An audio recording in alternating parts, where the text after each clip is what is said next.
प्रणवं मारुतुल्य वेगं जितेन्द्रियं बुद्धिमतां वरिष्ठं वातात्मजं वन्नऋतमुख्यं श्रीरामदूतं शरणं प्रपद्ये। दुर्धर या वानराचे बळा कपाटी घाला रे अर्गळा दृढ देखून या साखळा तळच मेळ संरक्षणा। प्रभू रामचंद्र भगवान की जय। बोला बोला बाळूमामाच्या नावानं, बोला बोला बाळूमामाच्या नावानं। जरा आवाज येऊ द्या थोडा, काय का नाही, शिरा शिजायला लागलेला आहे, काही अडचण नाही। या ठिकाणी गोड, इतकी गोड मनाला लावून जर घेतली, अगदी हृदयाला लावून जर घेतली तर इतकी गोड महाराज, इतकी गोड, अमृतापेक्षा ही गोड कथा आहे। आमच्या वाट्याला 5-5 ओव्या यायला, त्याच्यामुळं गोड असल्यामुळं कमी वाटायला यायला लागलेला आहे या ठिकाणी।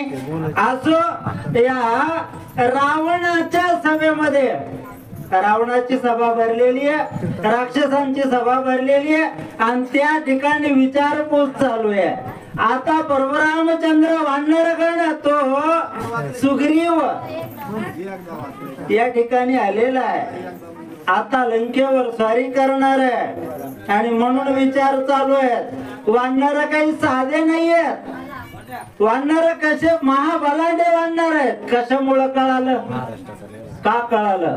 मिरची आपण थोडीशी जाऊन बघितल्या बरोबर तिखट आहे का नाही कळती का नाही, तस लंकेमध्ये कळालं होतं यांना।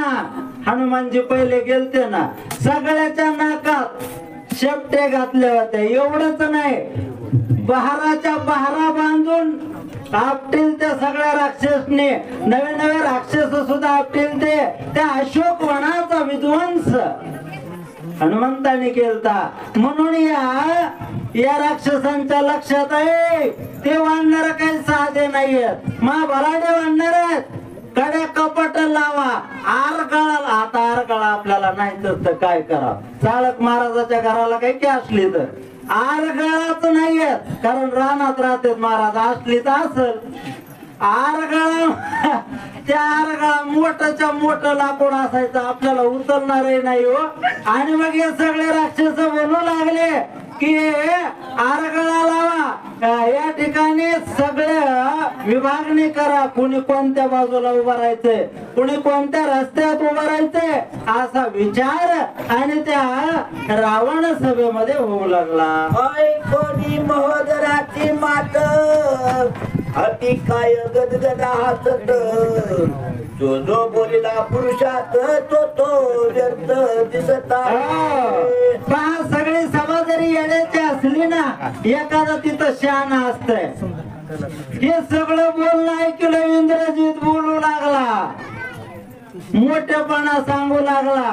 हे सगळे ज्यावेळेस सगळे आपापला मोठेपणा गाजवत होते ना, कोणी आरगळा लावा म्हणत होता, इंद्रजित म्हणत होता माझ्या नाश्त्याला वानर खाऊन टाकेल।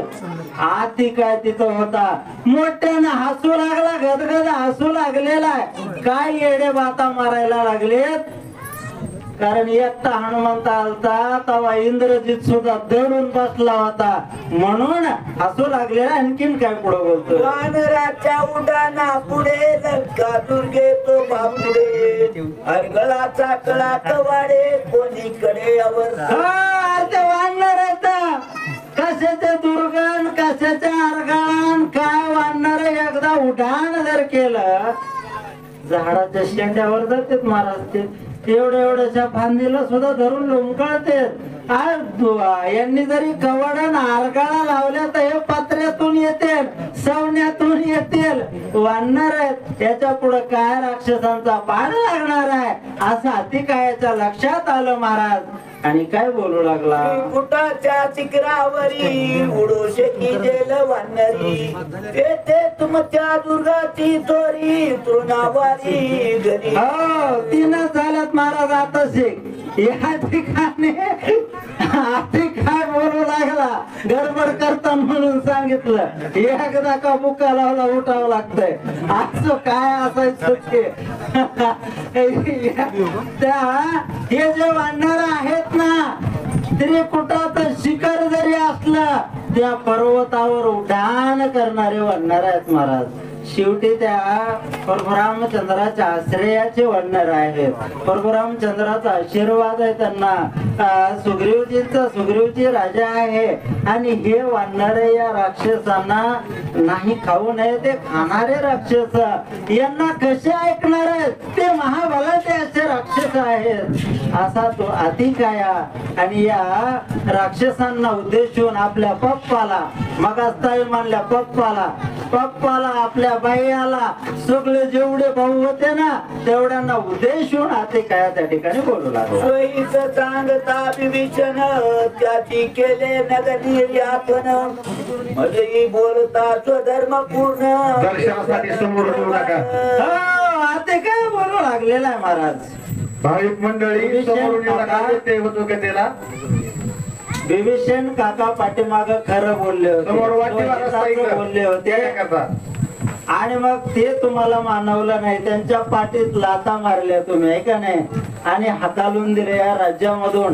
तुमच्या हिताचं सांगत होते ना हे रावणा ती परशुरामचंद्राची सीता नेऊन दे आणि परशुरामचंद्राचं सख्यत्व कर सख्यत्व कर. विश्रांती गोरख ते तुम्हाला जमलं नाही महाराज. आणि त्या माझ्या काकाला विभीषणजीला तुम्ही लाथा घालून हातालून दिलं. तसंच याही ठिकाणी करताल की काय? कारण मी खरं बोलू लागलोय. होय महाराज काय करू नका असं म्हणून या ठिकाणी असणारा माफ करा मला माफ करून मी जे काय बोलतो आहे ते ऐका असं त्या ठिकाणी महाराज